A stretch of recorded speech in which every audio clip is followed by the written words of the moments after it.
Hari Om, Namaste everyone. Welcome to day 72 of 108 days of Surya Namaskara or Sun Salutations Challenge. So today, as usual, we will first start with our Surya Namaskara or Sun Salutations Asana flow. And I'm sure by this time you are very familiar with the 12 asanas that comprise of this very fundamental yet very powerful starting practice for anybody who wants to get started with their Hatha yoga practice, the physical aspect of the asana practice, Surya Namaskar. So the 12 asanas, if you haven't watched the video yet, you can find it in the iCard here. So this will be the 108 asanas that comprise the Surya Namaskar. Now today in the 72nd session in the yoga philosophy part, which comes after the asanas, we will discuss about actually the continuation of the 8 limbs of yoga. In between, when we completed the pratyahara, so the 8 limbs, let me do a quick recap. Yama, Niyama, Asana, Pranayama, Pratyahara, Dharana, Dhyana, Samadhi. We completed up to pratyahara, about learning the sutra, what Maharishi Patanjali talks about it, and some purport, some discussions on that up to pratyahara, the 5th limb. Now remains the Dharana, Dhyana and Samadhi. Although during the discussion on the 5th of the niyamas, which is the Ishvara Pranidhana, we talked about its connection with Samadhi. But when we completed the Pratyahara up to the 5th limb, we went back to complete the 5 yamas and the 5 niyamas to learn deeply about them. Remember in the 2nd chapter. So we went back and completed the effects of being established in the 5 yamas. What are the 5 yamas? Ahimsa, Satya, Asteya, Brahmacharya and Aparigraha. Then the 5 niyamas, Shaucha, Santosha, Tapas, Swadhyaya and Ishvara Pranidhana. Now, today we come back to these 8 limbs and we move on to the 6th of the 8 limbs, which is Dharana, right? Concentration. Maharishi Patanjali actually talks about what exactly is Dharana in very simple yet powerful and no beating around the bush way. So we will learn about that in the yoga philosophy section. Let's meet on the mat, get going with our asana practice.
Welcome to the Yoga Philosophy section of day 72 of 108 days of this Yoga Challenge.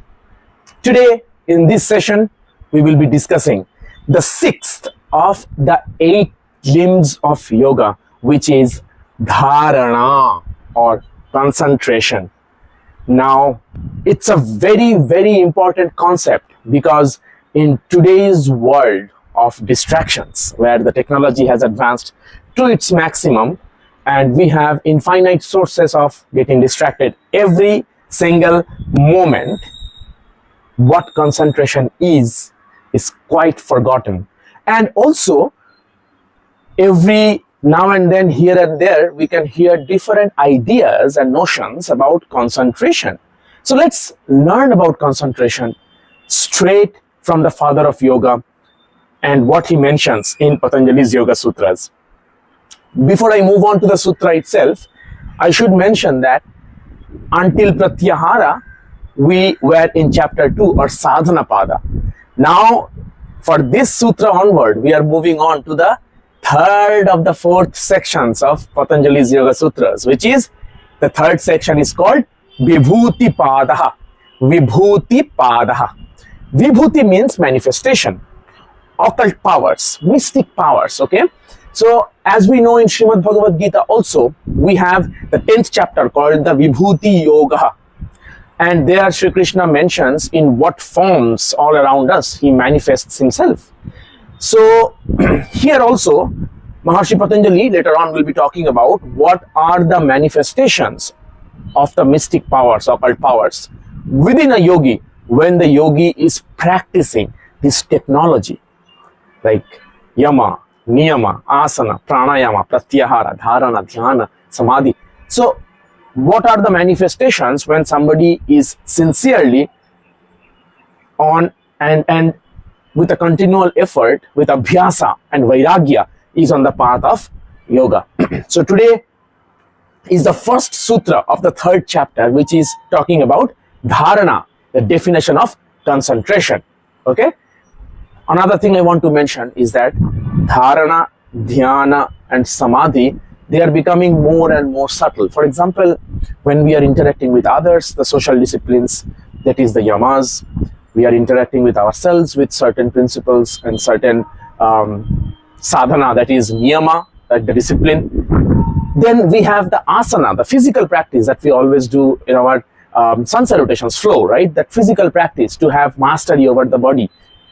Then pranayama, over our breath, right? Then we have pratyahara, the withdrawal of the senses from the sensory objects. Now, dharana, dhyana and samadhi, concentration, meditation and superconscious state, right? That are the subtlest aspect of these 8 limbs of yoga, and they are called the antaranga sadhana, right? That word inwardly sadhana. Yeah, up to withdrawal of the senses is related to outward. Now these are all inwardly sadhana, okay? So antaranga sadhana, the first limb of this antaranga sadhana is dharana. So let's learn the sutra first. First sutra, chapter 3, Vibhuti Padaha. Deśa-bandhaś cittasya dharana. Once again, deśa-bandhaś cittasya dharana. Deśa-bandhaः cittasya dharana. Concentration is binding of the chitta, the mind. Here we are not talking about the chitta inward, is the chitta sum total of the mind, or the mind aspect of it, which is the outward mind which connects with the senses. We are not going into the analytical form of the dissection of the mind's its layers. Think of it as a sum total of the mind, okay? The totality of the mind. So, deśa-bandhaः cittasya dharana.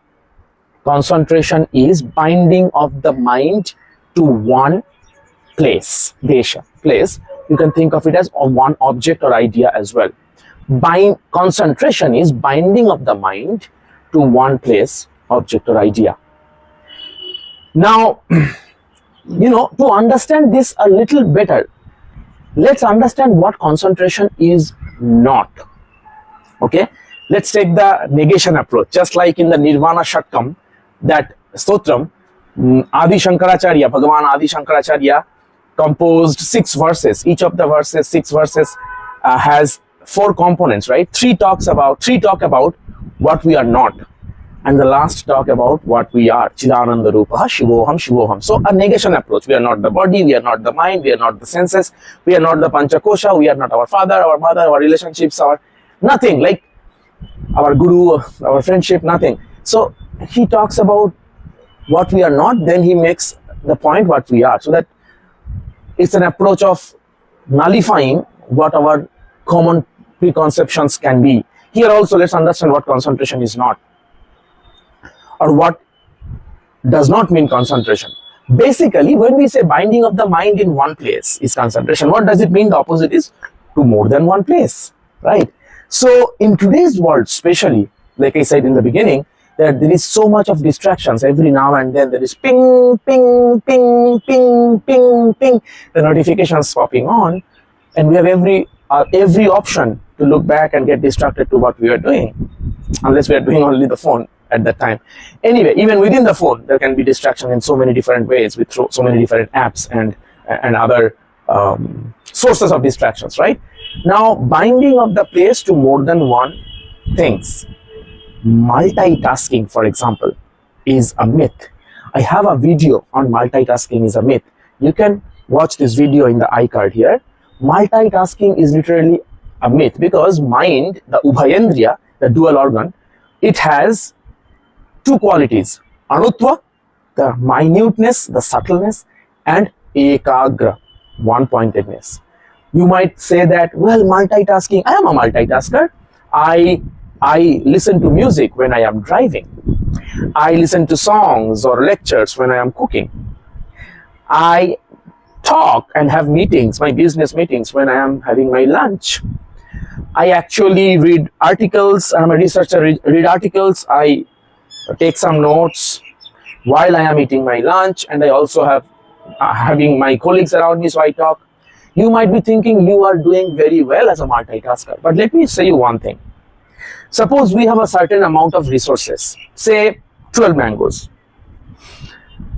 It's mango season now, so 12 mangoes. And suppose I am the only contender of the to get the 12 mangoes. So when I go and I get all the 12 mangoes, because there is nobody else to get it. Now there is another friend of mine who comes. Then, of course, I can give all of the mangoes to my friend. But if they are to divide it among two of us, then I will not get the 12 mangoes. I will get some of it. Whether equal or unequal, that's different. But I will get some of it. Now, if there are three people, three of us coming there, if there is equally distributed, so we will get 4 each. If 4 of us are there, we will get 3 each. If 6 of us are there, we will get 2 each. So think of these mangoes as our totality of our concentration, because the most valuable asset we have is two most valuable assets in our life: our time and our attention. Our attention span is limited.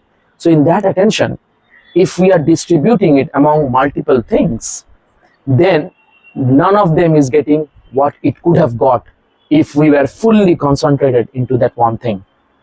So for example, listening and say eating food, listening to something or watching something while eating food.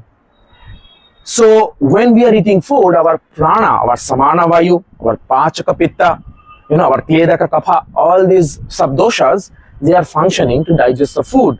Now when we are eating the food, if our mind is distracted into some other thing, like watching a show, watching a TV, or listening to news or whatever it is, then if we really have to focus on the news or whatever is going on the show, we have to give our mind into that, because mind is anutva and ekagra. It has two qualities.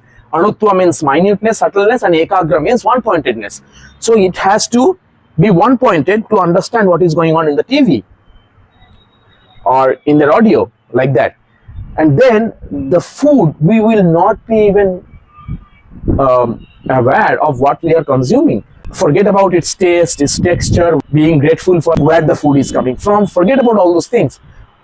We will be just mechanistically doing that, performing that activity. It will be not like doing samarpanam to our Agni, right? Brahma Arpanam Brahma Havir. Brahmagno Brahmanahtam, Brahmaiva Tena Gantavyam, Brahmakarma Samadhina. That aspect of doing it as a havan, that notion is not there anymore, because our limited resources is now being bifurcated into two different activities. So neither the show or whatever is going on is being watched properly, nor what we are eating is consumed with total mindfulness. So our digestion is hampered because our prana is now dissipated. So that's why in Ayurveda we always talk about eating mindfully. I hope that you have seen in my channel the shorts that I have created, 3 Ayurvedic tips. If not, you can watch in this iCard here, where I have talked about, first thing is just eating. When you are eating, just eating. Keep your mouth shut. Have a quiet place. Ask people to quiet down or find a quiet place and just eat, because that's when your food will be digested the best, because all the prana is concentrated into one place. So fixing of the mind, and as you know, mind is ubhayendriya. It's also a sensory organ. It's also an organ of action, because it connects with the sensory organs like the 5 Jnanendriyas to take the inputs from outside world, the stimuli from the outside world, and then it sends it to the brain to analyze, and then the brain sends signals to the motor neurons, and the mind connects the karmendriyas to take action, right? So whenever we are watching, the mind has to be associated with our indriya, the chakshu indriya, right, our eyes, to watch it, and our shravanendriya to listen to it. And then, so mind is involved there, and then here the mind has to be involved with the food to understand what food is it, where is it coming from, to feel the texture of it, because mind has to attach with the sensory organ of twak, the skin, to feel the food, right, to feel the food as we are having it. It's not happening. It's bifurcated, just like the 12 mangoes being divided into more than one people. So not everybody is getting the maximum that they could have got. So concentration is not multitasking, and multitasking is a myth, because even if we are doing 2 things at a time, actually in a minuscule scale we are doing 1 thing at a time. Just like there are lotus petals one after the other, and you are pricking a needle to all of them at once, like all the lotus petals. You think that you did it all at once, but actually it went one by one. The needle pricked through the lotus petals one by one at a time, okay? Although it happened in such a fast pace, it seemed like it happened all at once, but it happened actually in one by one, pricking of the needle through the lotus leaf. If we do it in ultra slow motion, we will be able to see it. So similarly, whenever we are multitasking, our resource of attention span is getting bifurcated, and none of these 2 activities is happening in its truest or in its utmost potential that it could have happened otherwise. So concentration or dharana is fixing of the mind at one place, and that's when our concentration becomes super, the fruits of our action becomes super heightened, that we believe it's super normal, supernatural. Like, you know, Swami Vivekananda, when he was abroad, he would go to the library and get one thick book from the library and then return it the next day or in 1 or 2 days, and then he will take another thick book and be back home. So the librarian was suspicious, like, is he really reading? So one day he could not resist and asked Swami Vivekananda, that are you really reading all of this, or you are just taking it and returning for show? And Swami Vivekananda said, just ask me anything from whatever you like. So he was asked anything from all these books that he have taken before, and he could answer, because his concentration was so focused that he could grasp the whole, not only one line at a time, the whole page at one time. It would go to his understanding and memory. So much concentration. And he even mentions, Swami Vivekananda mentions, that the difference between the difference in greatness between one man and the other depends on their shraddha, the faith, and their level of concentration. Not only Swami Vivekananda, many great sadhaks, many great scholars have mentioned this. It's the level of our concentration which differentiates between 2 individuals in their greatness, okay? Shraddha, the amount of faith we have, and the level of concentration. So one-pointed focus. Now, in modern psychology, there is this concept of flow. Taking a little side note here, which is related. And again, you must have seen this video here in the iCard, the state of flow, by this positive psychologist, Mihaly Csikszentmihalyi. The name is a little tricky. So Professor Mihaly, he talks about this state of flow. Means you are getting absorbed into doing something where you are becoming completely oblivious to what is happening around you. You are so engrossed into doing what you love. Some activity, it can be anything. It can be playing your musical instrument, it can be cooking, it can be reading your best novel, it can be creating materials for your students. If you are an educator, creating value for your consumers, whatever you got it. It can be if you are a janitor, like sweeping or cleaning, mopping, whatever you have got. The state of flow is attained when you are being oblivious to everything else around you, right? The activity should be aligned with your ikigai. It should be of the right difficulty level and all that. So there are some conditions to that, to attaining the state of flow easily. And you can watch that video about state of flow to understand all of that. Now, when I was delivering this discussion to my community, I mentioned this also in that lecture, that in yogic terms, we call it Dhāraṇā, one-pointed focus, concentration, right? We call it concentration, fixing of the mind to one place. And then we slip into meditation. We will learn about meditation, the next limb, the seventh limb, in the next session. But I'm just talking about the preparation for that meditation is Dharana. So you can consider concentration as the preparation for meditation. Concentration is not meditation.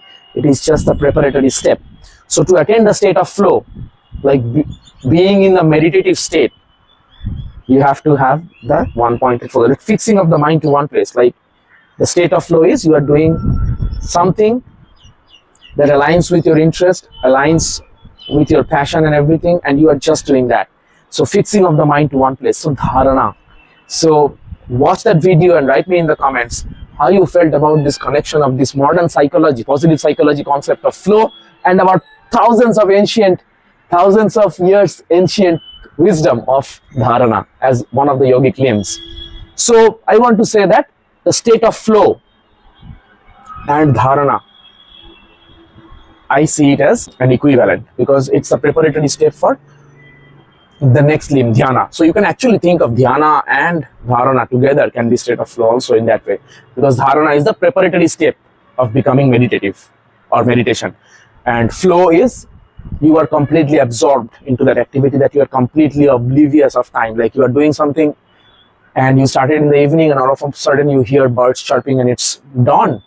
The sun is already rising. It's dawn. It's lights outside. It's light outside. And you're like, wait, what? When did all this time pass? Like that. So, state of flow. So, deśa-bandhaś cittasya dharana, fixing of the chitta, totality of the sum total of the mind, to one place or object or idea is concentration, and not having it bifurcated into different things. For example, I'm shooting this video right now. My full focus is on the camera, on this topic. Now, if I am also starting to think what my activity will be after this, what I will be doing in the evening, what I will be shooting in the 2 sessions from now, and whatever, if I am just distracting my attention, my concentration to more than one things, this activity is not getting my fullest potential. So I'm not generating the best of the best quality outcome that I could have produced otherwise. Okay, so try this fixing of the mind at one place. And if you want to say that how can we try this, I will give you a simple technique, and that technique is called the Trāṭaka meditation. Trāṭaka meditation, an ancient yogic technique. It's the Shatkriya in yoga, in Hatha Yoga Pradipika. This is a Shatkriya, right, of cleansing ourselves. Trāṭaka is one aspect of it, which is gazing at a candlelight flame, gazing at it until our eyes start watering, having it like 3 feet from your eyes, right, somewhere like that, 1.5 to 3 feet away, and you are sitting cross-legged, right? If you can sit on the floor, or you are sitting on a chair with feet planted, or you are sitting cross-legged on, like, hiking your sits bones with a cushion or something, and then you are leveling up the candle flame right on the level of your eyes, and you are just gazing on the candle flame. You can gaze on the tip, or you can gaze on the candle flame in the middle of it. Choose one spot and gaze on it until, and you do not blink your eyes until your eyes start watering. Then close your eyes, imagine that flame in the center of your eyebrows, right, in your Ajna chakra. And then once you find this flame getting diluted and you cannot see it clearly, then you open your eyes again and start again gazing at one point. So it's also very good way to cleanse our eyes. Make sure that you are not having any surgery or any eye injury recently or things like that. We have to be taking precautionary measures. If you don't have anything like that, then you can have this practice also for 10 minutes, 15 minutes, especially before going to bed, for example, in a dark room, of course, not with in the presence of light. In a dark room, just that candle flame will be the source of light, and you are focusing on it, and you are letting your eyes water, closing your eyes, imagining that flame in the center of your eyebrows, and as it is vanishing, then you open your eyes again. Do it for a few times, like 10 minutes or so, 10-15 minutes. It will be a wonderful way to cleanse the eyes also, as well as, like, it's one of the Shatkriyas, like the Shuddhikaran of the body, purification of the body. So here it will be a one definitive way of how to practice Dharana, concentration. Okay. So having said that, I will not extend this video longer. It's already pretty long. I thank you, each one of you, for being a part of this journey of 108 days. We are on 72nd day today, and we will move on to the 73rd session, and we will discuss Dhyana or meditation, another very popular concept in today's world, and we will see what Maharishi Patanjali has to say. So I don't have to say you, I think, as you know, like, share, subscribe this channel if you haven't yet, because I want you to be a part of this wisdom, and I don't want you to miss any of this, because at least one or some part of any of these videos can be transformative to your life, and I don't want for you to miss any updates. So hit that notification bell icon, so whenever I publish a video, you get the notifications. Okay, share generously with your loved and dear ones, so that they also become part of this transformation. Bring the tribe. Let's build a community here. Okay. And by the way, if you're wondering where you can find the other videos, here is a full playlist of all my previous videos. You can watch it there and comment me in any of the videos. What are your thoughts? Okay. Thank you so much. I will see you in day 73. Bye bye. Hari Om.